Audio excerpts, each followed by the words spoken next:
আসসালামু আলাইকুম। তো আজকে আমরা কিছু আইডেন্টিফাইং পার্টস অফ স্পিচের সমাধান দেখব।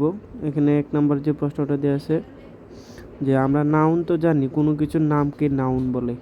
অর্থাৎ এখানে বলছে যে কোনো ব্যক্তি, বস্তু, স্থান, ধারণা, কাজ বা গুণের নামের মাধ্যমে নাউন চেনা যায়। তাহলে which one is a noun, এখানে কোনটা নাউন? এখানে দেখেন ফ্লুটা তো একটা বাসির নাম, তো এটা কিন্তু একটা নাউন। কিউট এটা অ্যাডজেক্টিভ। তো আমরা এখানে যেটা বুঝলাম ফ্লুটের তো বাঁশি, তার মানে বাঁশি একটা নাম, এই কারণে এটা নাউন। অনেকে নাউন চিনে না, নাউন চিনার কিছু উপায় আছে, যেমন শব্দের শেষে এখানে টিআই, ওয়েন, শন, এন্স, অর, মনি, নেস, টি ওয়াই, ও C K, R Y, H, ইয়ার, সি ওয়াই, হুড, আইসিই, লেট, ওয়াই, শন, এন্স, ডম, টিউড, টিএইচ, ইউর, মেন্ট। এই সাফিক্সগুলো থাকলে বুঝতে হবে এটা হচ্ছে একটা নাউন। তো পার্টস অফ স্পিচ ৮ প্রকারের মধ্যে নাউন চেনার উপায় হচ্ছে এগুলা। এখন বলছে দেখেন which one is the noun. Property, T Y থাকলে, এই যেখানে বললাম টি ওয়াই থাকলে, টু এ থাকলে হবে নাউন, প্রপার্টি এটা noun.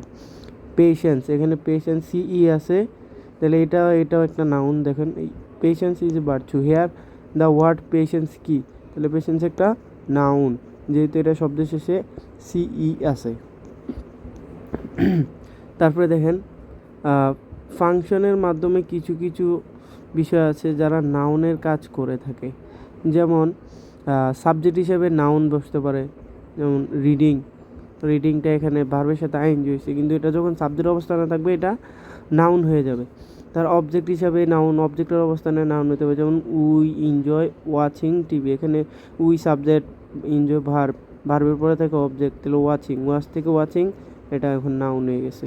Object of preposition, preposition object হিসেবেও নাউন ব্যবহার হতে পারে, যেমন টু একটা প্রিপোজিশন, স্কুলে সে প্রিপোজিশনের অবজেক্ট। তারপরে হচ্ছে সাবজেক্ট কমপ্লিমেন্ট, অর্থাৎ কমপ্লিমেন্ট মানে হচ্ছে একটা সাবজেক্টের পরিচয় দিবি।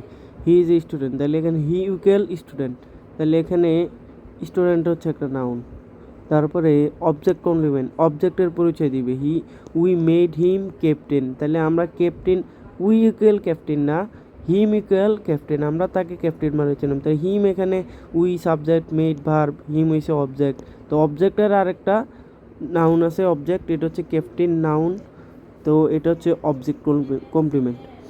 তারপরে অ্যাপোজিটিভ, যেটা দ্বারা একটা মানুষের অথবা কোনো একটা জিনিসের অতিরিক্ত পরিচয় করা, যেমন mister Rana the principal of our college is an honest man. এখানে মিস্টার রানার একটা অতিরিক্ত গুণ প্রকাশ করছে, যেটা দ্বারা the principal of our college, এখানে প্রিন্সিপালটা হচ্ছে নাউন।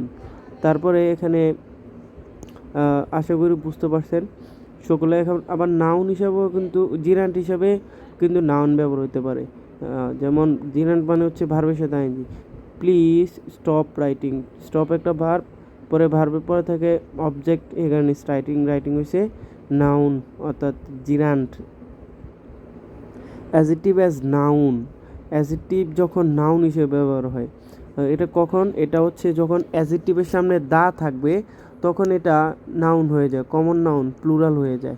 যেমন দ্য রিচ, এখানে রিচটা কিন্তু এখানে নাউন, রিচটা হচ্ছে এখানে নাউন, তাহলে the rich are not always happy, এখানে রিচটা হচ্ছে অ্যাজেক্টিভ, দা এর আগে দা থাকলে এটা প্লুরাল হয়ে যায়, এই কারণে আর। তারপরে ডিটারমাইনার্সের পরে সাধারণত নাউন বসে, যেমন ডিটারমাইনার্স কোনগুলা?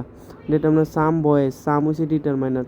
এখানে ডিটারমাইনার শুধু সাম না, আর্টিকেলগুলো যে তিনটা আছে, এ এন দি, 1 2 3, সাম, এইগুলো হচ্ছে ডিটারমাইনার। ডিটারমাইনার পরেও নাউন বসতে পারে সাধারণত, তাহলে সাম বয়েস, বয়েসটা হচ্ছে এখানে নাউন। তো আমরা বুঝলাম যে নাউনের পজিশন এবং নাউন চিনার উপায়, এখানে সাফিক্সগুলো দেখলে বুঝবো যে এটা একটা নাউন। তো এখন আমরা যদি কিছু প্রশ্ন, নাউনের প্রশ্ন যদি সলভ করি, তাহলে আমরা মানে ভালোভাবে বুঝতে পারবো। এখানে সবগুলো পার্টস অফ স্পিচের সংজ্ঞাগুলো দেওয়া আছে, তারপরে যদি সবগুলো পার্টস অফ স্পিচের সংজ্ঞা পড়েন, তারপরে সলভ করলে সবগুলোই কমন পড়বে। আমরা এখানে শুধু দেখতে হবে এখন যদি সলভ করি তাহলে সবগুলো আমাদের কমন পড়বো না। আমরা ইনশাল্লাহ সবগুলো পার্টস অফ স্পিচের একটা একটা করে আলোচনা করব। আলোচনা করার পরে সবগুলো যখন 8টা পার্টস অফ স্পিচ কমপক্ষে 5টা পার্টস টু স্পিচ 4টা পার্টস টু স্পিচ যখন আলোচনা হয়ে যাবে আমরা প্রশ্ন সলভে চলে যাব ইনশাল্লাহ। তো ভিডিওটা ভালো লাগলে অবশ্যই চ্যানেলটি সাবস্ক্রাইব করবেন, ভিডিওটি শেয়ার করবেন।